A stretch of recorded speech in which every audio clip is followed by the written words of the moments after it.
Welcome back. This is day 2. So we're basically fitting a compressor on the car hauler. We had a few problems with the used compressor, which we bought. Ended up paying $300 for that damn thing, and the arsehole at VLV Truck Spares in Vegas wouldn't take it back. So anyway, I ended up using it as a core, and I ended up just buying a brand new Bendix one. It only cost $550, so to tell you the truth, I'm actually happy that I've got a new one. I should have just got a new one in the first place, but it's lessons learned. When it comes to engine parts, I think you're best off spending that extra couple of $100 and getting a new part which has got warranty, especially when we're dealing with, car haulers and all the problems what can occur if you have a breakdown or something like no air. So anyway, hopefully this might cure our oil in the air tanks and potentially the oil in the coolant system issues. I'm still wishful thinking on the coolant, on the oil in the coolant issue. I'm thinking that possibly might be the oil cooler, which is starting to fail. It's a very, very small amount of oil, but I want to try and nip it in the bud before it starts to, get any worse and cause issues with the hoses and potential overheating issues. So it's just something I did spot when I was changing one of the heater control valves when I had to drain the system out. And then I thought, well, I've got oil in my air tanks anyway, and that's been there for a couple of months, so I might as well get that sorted and fix that problem, especially whilst there's all this fuel increase nonsense going on, and I'm waiting for the rates to stabilise to try and catch up with the fuel prices. The fuel prices just went up by about another 50 cents, literally within the last couple of days. I couldn't believe it.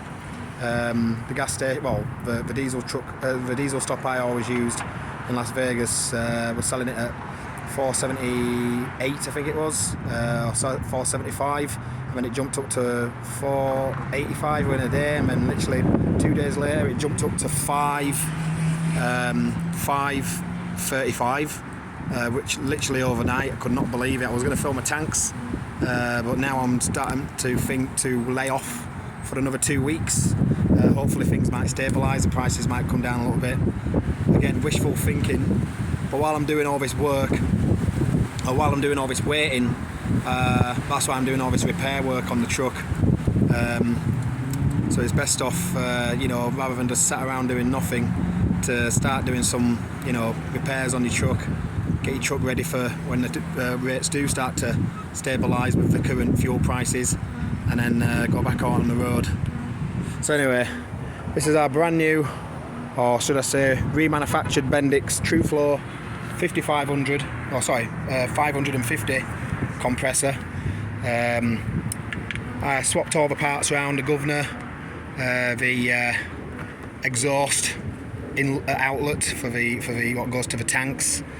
Put these stoppers in as well. This is some sort of like blow off safety relief valve. We've got the coolant passages as well. Actually, this is the inlet for the air coming from the block area, coming from a manifold, should I say.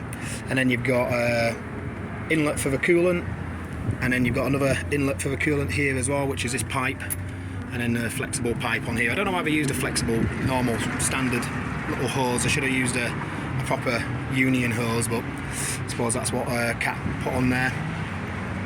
So this thing's pretty heavy. I don't want to try and lift it up with one hand, so I'm just going to show you guys later on it fitted to the truck.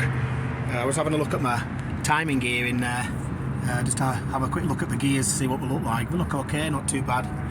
I also had to swap this around. This plate as well was also on the original, and as you can see, this seal here was actually leaking on my old model. On the old seal was really flat. There was no, it wasn't protruding at all from the thing. It was totally flat, and it also split here, and somebody had put some sealant in there to try and like gum it all back up, and I always had an annoying oil leak around here. It was always weeping. I could see it weeping down, so hopefully that should be cured now, because I actually bought these seals. There's one on each side of this plate. It's like a spacer plate, and $9 from Cat just for the goddamn seals, which was really annoying. I had to drive all the way down to Henderson to get them. So anyway, I had to swap this pulley round as well, obviously off my original unit. Didn't come with the new pump, unfortunately. You literally get nothing with the new pump. You just get some of the gaskets, and that's it. You know, I had to buy these gaskets, and all these have been swapped around off the original pump. Except for that, I got that in the kit, and these as well, got that in the kit. This is off the original. So literally, if you ever send one back, because I had to, the pump what I purchased off that guy, what didn't work, I actually swapped the head around. I'll quickly show you what I decided to do. So yeah, that's my old pump, but then the pump what I got off that guy, I swapped the head around because I didn't know if there was an issue with my cylinder head or the gasket might have failed, so I just swapped the head around anyway, and it was a different, the body was slightly shorter, everything else was the same, like the face plate was the same, but the shaft coming out was longer. It was a different type of shaft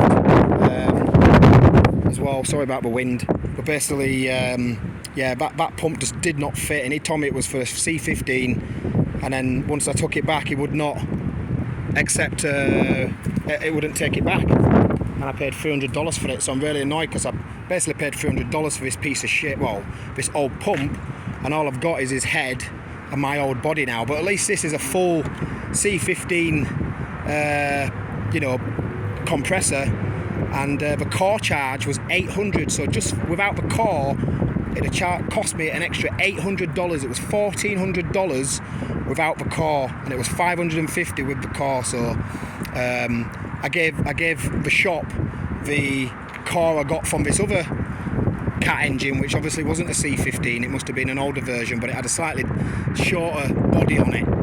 So I thought I might as well give him that one with my old head on it, keep his head, keep my original body, and then that potentially could be remanufactured, you know, and brought back to life again. And these are worth a lot of money, so I'm going to put that on the internet for about $250. If I get $250 for it, then I'll pretty much make all my money back on the thing, on the you know, on that part, or put it up for $300 or $250. I'll put it $250, and hopefully somebody will buy it to recondition it. I'll sell it back. It's a non-working unit. It needs a rebuild.